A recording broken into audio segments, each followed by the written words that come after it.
अस्सलाम वालेकुम नाज़रीन मोहतरम, मैं उमर फारूक हूँ और आप मेरा फेसबुक और यूट्यूब चैनल उमर स्पीक्स देख रहे हैं। नाज़रीन मोहतरम, इमरान खान ने लॉन्ग मार्च से मुतल्लिक बड़े अहम तरीन इंकशाफात कर दिए हैं और उन्होंने धरना क्यों कैंसिल किया, क्यों नहीं धरना दिया, क्यों वापस चले गए, लोगों को घर वापस क्यों भेजा। इमरान खान ने बड़े ही अहम तरीन इंकशाफात इमरान खान की जानिब से सामने आए हैं। इससे पहले किसी भी न्यूज़ चैनल ने इस तरह की खबर नहीं दी, ये इंकशाफात सामने नहीं लाए, इस पर तबसरा नहीं किया। हालांकि लॉन्ग मार्च और धरने पर बहुत से टॉक शोज़ हुए, बहुत से तज्ज़िया निगारों ने, बल्कि तमाम बड़े जितने भी सहाफ़ी हैं पाकिस्तान के अंदर, उन्होंने इस टॉपिक पर बात की,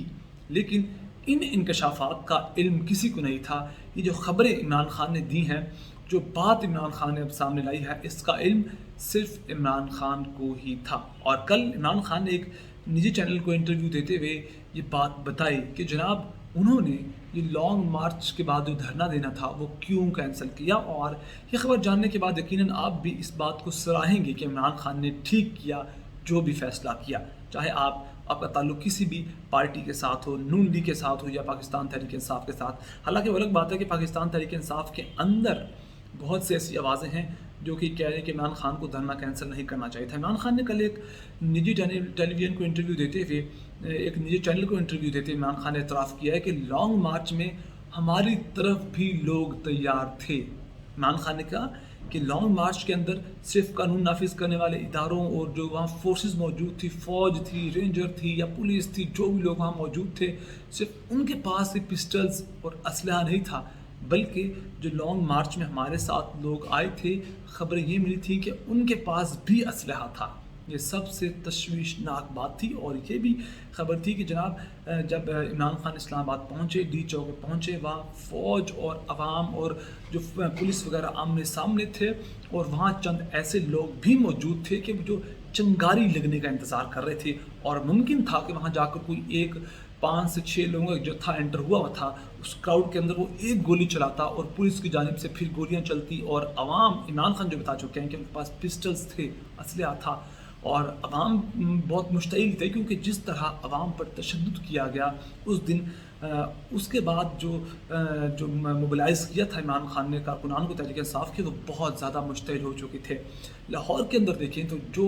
लाहौर के अंदर तशद्दुद और लाठी चार्ज, आंसू गैस की शेलिंग के जो वाक़यात सामने आए, गाड़ियाँ तोड़ने के, जो गुल्लू भट्ट माफिया जो एंटर हो चुका था इस मामलात में, उसके बाद अवाम बहुत मुश्तइल थे। जो वीडियो सामने आ रही थी सोशल मीडिया पर, वो बहुत ज़्यादा सच में दिमाग ख़राब करने वाली थी। तो उसके बाद इमरान खान ने कहा था कि मुझे डर था कि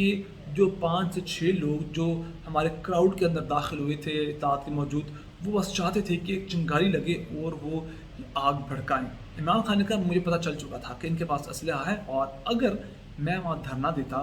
तो हमें तो डी चौक में धरना देने से रोका गया था और वहाँ फ़ौज को बुला लिया गया था, और मैं नहीं चाहता था कि फ़ौज और अवाम आमने सामने हों, और अगर कोई ना कोई ऐसा वाक़या पेश आता, गोली चला दी जाती, तो हालात किस नहज पे पहुँचते। इमरान खान ने कहा था कि मुझे इन्होंने कहना था जनाब ये आग इमरान खान ने लगाई है, ये इंतशार इमरान खान फैला रहा है, और जो मुल्क में बदअमनी है इसकी सबसे बड़ी वजह इमरान खान है। इमरान खान नफ़रतें फैला रहा है, और जो उसके दौरान अगर गोली चलती दोनों साथ जानिब से, तो जिस तर्ज में वहाँ क्राउड मौजूद था पाकिस्तान तहरीक इंसाफ का, जितनी वहाँ पुलिस मौजूद थी, जितनी वहाँ फ़ौज मौजूद थी, तो बड़ी तादाद में हलाकतें होनी थी, और ये एक बहुत ज़्यादा सीरियस मामला हो सकता था। तो इमरान खान ने कहा कि इसलिए मैंने इन मामलात को कंट्रोल करने के लिए मैंने जनाब ऐसा किया कि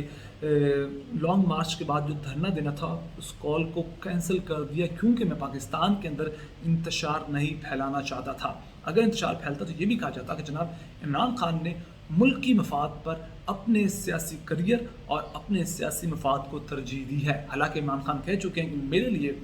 मुल्क का मफाद सबसे टॉप पर है, सबसे पहली प्रायोरिटी मेरे लिए मुल्क का मफाद है, उसके बाद सियासी मफाद या फिर जो सियासी मामलात हैं। और इमरान खान ने कहा कि इंतशार नहीं फैलाना चाहता था। वो कहते थे मुझे खौफ पैदा हो चुका था, जिस तरह मैंने अवाम, मुश्तिल अवाम को देखा, जिस तरह इन्होंने पूरे मुल्क के अंदर, पूरे पाकिस्तान के अंदर रुकावटें लगाई, गिरफ्तारियां की, अवाम के सर फाड़े, हड्डियां तोड़ी, और जो हलाकतें भी हुई। लाहौर के अंदर पुलिस से एक शख्स को धक्का देकर गिरा दिया गया, और जिस तरह एक्सपायर्ड आंसू गैस की शेलिंग की गई, और तकरीबन आने वाले चंद हफ्तों में ये इसके ड्रॉबैक्स और जो इसके साइड इफ़ेक्ट्स वो शो होना शुरू हो जाएंगे कि जो اگر آپ ایکسپائرڈ قسم کی آنسو گیس کی استعمال کرتے ہیں، شیل یوز کرتے ہیں، تو وہ بہت زیادہ خطرناک ہے۔ تو عمران خان نے کہا نفرتیں تو پہلے ہی بڑھ چکی تھیں، تو میں ان نفرتوں کو مزید نہیں بڑھانا چاہتا تھا۔ اس کے علاوہ اب چند مزید خبریں کچھ ایسی بھی ہیں کہ جناب پرویز الہی نے عمران خان کو مشورہ دیا کہ جناب آپ اسمبلیوں کی جانب بڑھ جائیں، دوبارہ اسمبلی میں واپس آ جائیں، لیکن پاکستان تحریک انصاف نے فیصلہ کیا کہ استعفے ہم نے دے چکے ہیں، ہم دوبارہ تھوک کر چاٹنا نہیں چاہتے، لہٰذا اس وقت معاملات کچھ ایسے ہیں اور جو سیاسی معاملات ہیں وہ بھی اب آگے بڑھ رہے ہیں، کیونکہ 24 گھنٹے آ چکے ہیں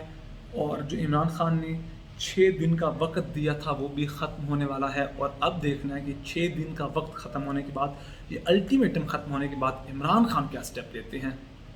اور عمران خان تو اس وقت جو سوچ چکے ہیں، وہ اپنی لاسٹ ویڈیو میں بتا چکا ہوں کہ جناب عمران خان نے کہہ دیا کہ اب اگر ہم اپنی پوری تیاری کے ساتھ آتے ہیں تو پھر اگر دوبارہ ہم پر کوئی تشدد کیا جاتا ہے یا اس طرح سے کوئی مسئلہ کیا جاتا ہے تو پھر اینٹ کا جواب پتھر سے دیا جائے گا۔ اور یہی تمام تفصیلات ہیں۔ اگر آپ کو میری ویڈیو پسند آئے تو پلیز میرے چینل کو سبسکرائب کر لیجیے، بیل آئکن پہ کلک کیجیے، ویڈیو کو زیادہ سے زیادہ شیئر کیجیے، اپنا بہت سارا خیال رکھیے گا، ہمیں دعا میں یاد رکھیے گا۔ اللہ نے کے بعد